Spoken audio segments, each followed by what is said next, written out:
On January 1st, 1990, a man fell from the sky onto a London street.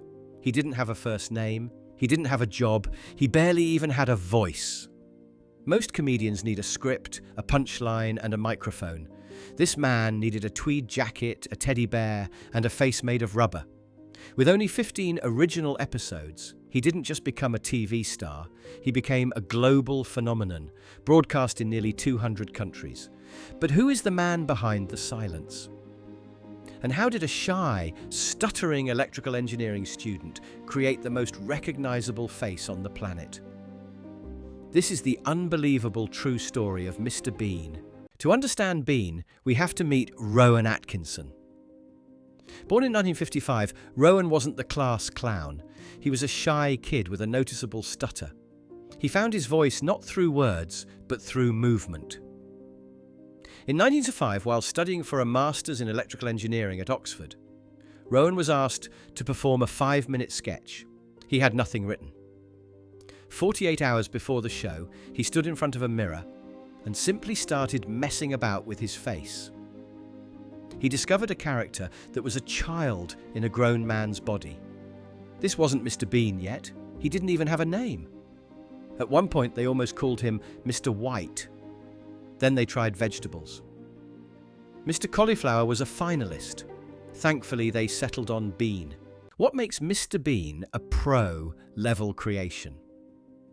It's the science of universal comedy. Most comedy is tied to language. If you don't speak English, you might miss the joke in Friends or The Office. But embarrassment, frustration, spite, those are universal. Rowan was inspired by the silent film era. Legends like Charlie Chaplin and the French comedian Jacques Tati. He realized that if the character didn't talk, the whole world could understand him. The Just for Laughs Montreal clip, where he insisted on performing for a French-speaking audience to prove his comedy transcended language. He is a master of the selfish child. Bean isn't a hero. He's petty, he's competitive, and he has a total disregard for the social rules we all have to follow. Every superhero has a suit. Bean has a brown tweed jacket and a skinny red tie. But his real sidekicks are just as famous as he is. The Mini. The Citroen Green 1977 British Leyland Mini. It's been crushed by a tank, driven from a rooftop armchair, and survived countless locks. By the late 90s, Bean mania was unstoppable. The 1997 movie Bean grossed over $250 million. But Rowan Atkinson knew the character's limits. He famously said that playing Bean is physically exhausting because it's all about the tension in the face and body. Perhaps his most pro moment, the 2012 London Olympics.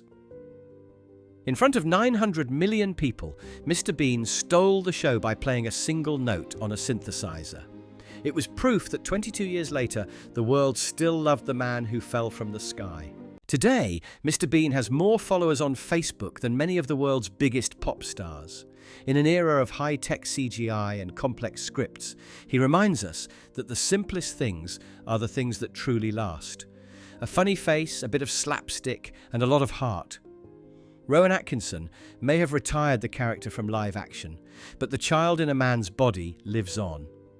Because no matter where you are or what language you speak, everyone knows a Bean.